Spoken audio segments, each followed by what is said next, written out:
Orly Gutesa, naging matalino pa rin kahit siya ay nasa panig na ng mga taong nanggigipit sa kanya upang bawiin ang nauna niyang statement sa Blue Ribbon Committee.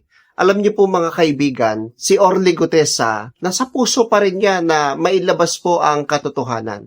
Pero dahil nga po siya ay pamilyado rin, siya ay isang normal lang na mamamayang Pilipino, inuna niya ang kanyang kapakanan at ang kanyang pamilya dahil sa hindi naman birong mga tao ang kanyang kinakaharap para lang sabihin kung ano ang totoo.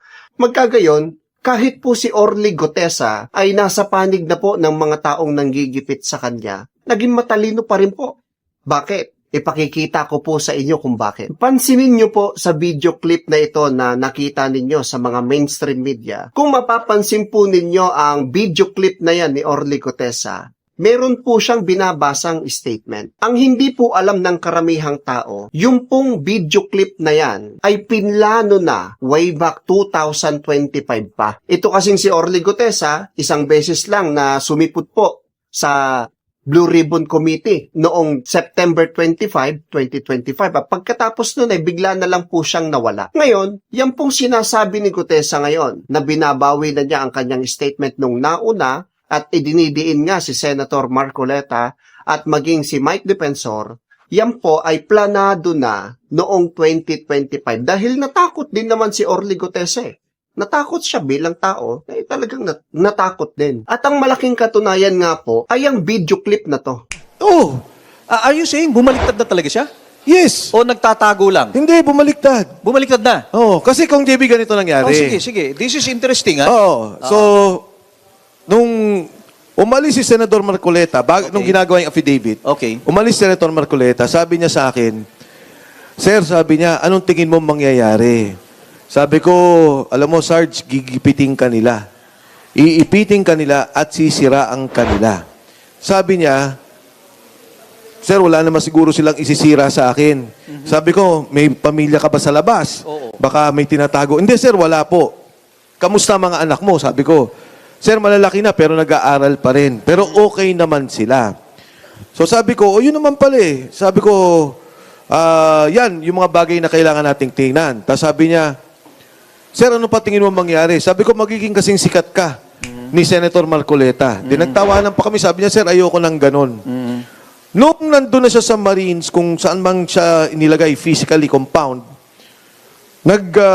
pinapirma na siya ng retraction ng affidavit. Nung pinapirma siya, pinaulit pa yun na binidyo siya. Paano ko alam? Kasi may sinabihan siya na pinasabi sa akin. Kasi may sinabihan siya na pinasabi sa akin. Kasi may sinabihan siya na pinasabi sa akin. Mapapansin niyo po sa video clip na yan, sino po ang nagpaabot ng mensahe kay Mike Defensor? Si Gutesa rin. Si Gutesa rin po ang dahilan kung bakit nalaman ni Mike Defensor na siya ay nasa panig na ng kalaban, na siya nga ay gagawa ng statement na ipinipilit sa kanya para idiin si Senator Marcoleta at si Mike Defensor. Yung pong video clip na ipinalabas ko po kanina na nakita ninyo, yan po ay interview kay Mike Defensor noong March 2026. At hindi masasabi ng mga taong hindi totoo ang interviewing yan kasi nga, totoong-totoo naman talaga na si Gutesa, si Orly Gutesa ngayon ay nasa panig na ng mga umuusig sa kanya. At meron pa pong isang video clip na magpapatunay dyan. Ito po, pakinggan ninyo. Hello. Inaanto ka na? Matulog ka na?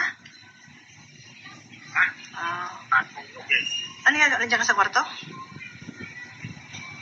Ha? Yung may na po. Lakas-lakas ang boses. Nagingi. Tumawag si kuya. Kinukumusta ka? Ulitin mo daw yung sinabi mo kanina na yung binibidyohan ka para may record. May record kami, i-record namin.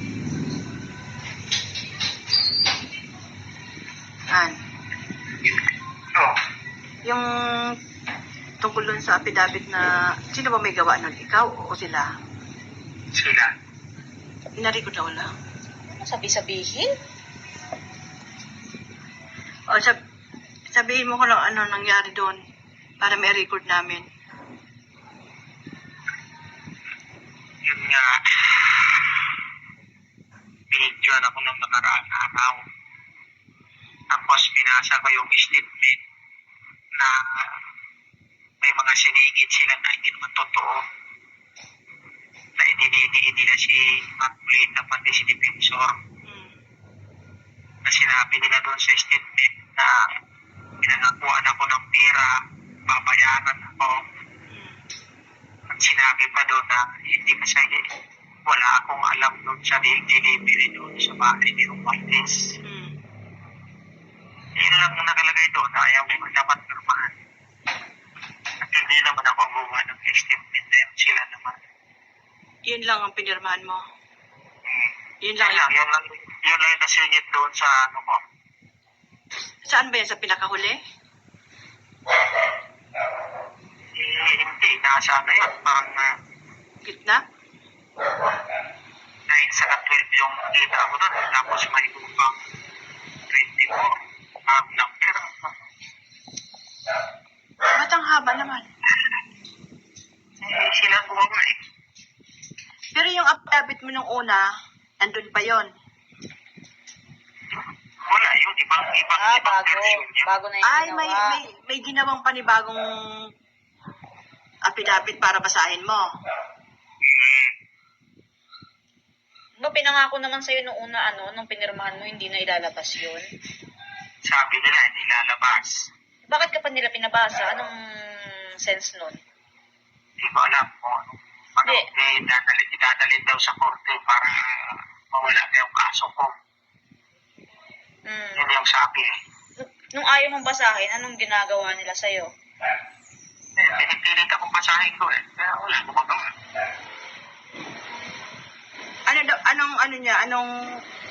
Anong kapalit? Anong kapalit ng pag hindi mo binasa? Para daw manahimik na kayo, wala nang maggugulo dyan sa inyo. Wala naman ang gugulo sa amin, Han, Kaya nga, sa totoo lang, Han, wala nang gugulo sa amin. Sila lang ang gugulo sa amin. Sila ang gumagawa ng paraan para manggulo. Sila nananakot sa amin eh. kaya sabi ko sa iyo pag nakaraan, gusto ko nang gulong-gulo na yung utak ko eh. Hindi na ako makatulog-tulog.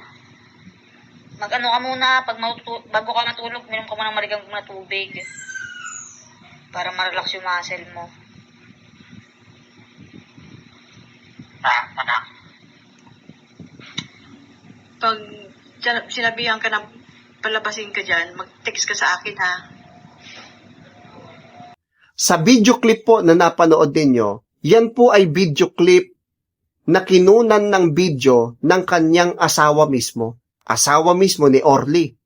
Na kung saan nag-uusap po sila at umamin nga po itong si Orly Gutesa na siya ay pinipilit sa isang affidavit na hindi naman siya talaga ang gumawa. Mayroong mga inilagay sa kanyang affidavit na idinidiin si Senator Marcoleta at si Mike Defensor. Sa loob-loob ni Orly Gutesa, talagang hindi katanggap-tanggap sa kanya kung kaya't naging matalino itong si Orly Gutesa na para malaman ni Mike Defensor at ni Senator Marcoleta ang impormasyong iyon, meron siyang pinagsabihan na maipaabot yon kay Mike Defensor. Ngayon, pansinin po ninyo, ngayong buwan ng August inilabas yan. Teka lang, hindi po ba't si Orly 2025 pa lang biglang nawala at pagkatapos biglang 2026 lalabas? Dati nung unang lumabas siya, ang sinasabi niya, ito ang mga taong diniliberang ko ng pera. At pagkatapos biglang 2026, susulpot na lang, sasabihin niya, hindi ako nag-deliver ng pera kay Romualdez. Di mo ba halatang halata? Alam niyo po mga kaibigan, kahit ganon ang naging sitwasyon ni Orly Gutesa, maraming tao ang nakakaintindi sa kanya. Dahil hindi naman talaga birong tao rin ang mga makakabangga niya sa paghahayag ng katotohanan. Bilang tao, natakot din talaga para sa kanyang mga mahal sa buhay. Kung kaya't gumawa na lang siya ng paraan na yung affidavit na magdidiin kay Senator Marcoleta at saka kay Mike Defensor ay inihayag niya sa paraan na nagpaabot siya ng mensahe. At 2 beses na uri ng mensahe ito. Mula doon sa kakilala niya na pumunta kay Mike Defensor At sa video call na kung saan ang kausap ni Orly ay ang kanyang mismong asawa. At ipinapaalam ng asawa niya na ito'y recorded at ipapaalam natin sa kanila. Sa madalit sabi, kahit naging biktima na ng sitwasyon itong si Orly, nasa puso pa rin niya na sabihin kung ano ang totoo. Ang masaklap nga lang po mga kaibigan, komo ganyan na ang sitwasyon ni Orly ngayon, nawawalan na po siya ng tinatawag na credibility of statement. Ibig sabihin po ay dating mahalaga sa isang pagdinig ng kaso, ngayon po ay mawawalan na po ng saysay. Kasi alam niyo po mga kaibigan, sa ating umiiral na batas ngayon, kung ang tao po ay nagkaroon na ng panunumpa sa mga pagdinig na yan, dapat ho, hindi na kayo magsasabi ng anumang bagay ng kasinungalingan. Sa madalit sabi, kung ano po yung unang sinabi ninyo nung una, hindi niyo po pwedeng bawiin at pasinungalingan sa mga susunod na panahon. Yan po ay mahuhulog na sa perjury at pwede po kayong i-contempt dyan. Napakasaklap ng sitwasyon ni Orly ngayon. Pero magkagayon, naging matalino pa rin siya at nakapagpaabot pa rin ng mensahe na ang kanyang magiging statement nga na idinidiin si Senator Marcoleta at saka si Mike Defensor ay fabricated na lamang. Ngayon, meron pong sinasabi ang ilan, kagaya halimbawa ng video na ito. I'd like to begin with the recantation of Gutesa. Mabigat yung mga sinabi niyan. Ang scriptwriters ay sila Yes. Senator Marcoleta. Can you imagine in the Senate Yeah. fabricating? But, was it you who said parang dalawang highest bidders dyan na naglaban, nakakulong na yung dalawa. So, umatras na itong si Gutesa. Hindi naman siya surprising eh. Dahil kitang-kita mo naman nung Blue Ribbon Committee hearing, talagang kino-coach siya ni Marcoleta. Tapos nandun din si Mike Defensor sa gilid-gilid, di ba? So hindi ka magugulat nung pa sinasabi ni Ping Lacson na parang kwanto, stage, no? At doon nag-aaway na sila ni Marcoleta. At ngayon, medyo proven naman yung nangyari. Napanood nyo po, sinasabi nila na scripted daw ang unang statement ni Orly Gutesa. Una po mga kaibigan, yung argumento nila na mas alam pa daw ni Senator Marcoleta ang sinasabi ng isang witness, yun ho ay isang kamangmangan. Kasi po sa mga pagdinig po, bawat senador po may kopya po yan ng affidavit ng witness. Natural, kung babasahin na po ng witness yung kanyang affidavit, yung mga senador na may kopya, titignan din nila, susundan din nila yung binabasa ng witness. Kaya alam ni Senator Marcoleta kung tama pa ba ang sinasabi ni Gutesa sa kanyang ginawang statement o hindi na, kasi makikita mo sa sulat Susundan ng mata mo kung ano ang binabasa ng witness Napakababaw na argumento na sabihin nilang mas alam pa ni Senator Marcoleta yung affidavit ng witness kaysa sa mismong witness. Napakababaw po nun. Lahat po sila na senador doon, na nadun sa pagdinig na yon, normal lang na makita nila kung tama pa ba ang binabasa ng isang witness dahil may kopya rin ng mga senador. Kaya kung mapapansin po ninyo mga kaibigan, sabi nga ni Senator Marcoleta doon sa video, wag mo kasing bilisan. Relax ka lang, masyado mong binibilisan Nalalabtawan mo tuloy yung sinulat mo. 'Di ba? Kung ano po talaga nakasulat doon, yun talaga ang dapat basahin. Dahil yun ang naisumite ng witness. Normal lang na awatin ni Senator Marcoleta yon dahil nalalabtawan ho bakit pa sinulat ng witness yun kung hindi pala niya babasahin yon? Di ho ba? Magkagayon, hindi pa rin maitatago sa taong bayan ang katotohanan na ang ninakaw na pondo para sa flood control ay nag-uumapaw na ang alingasaw. Kung kaya't ang mga inaasahan ng taong bayan, sana yung mga nanunungkulan makapanatili pa rin sa katotohanan para patuloy po naming sasaluduhan. Peace.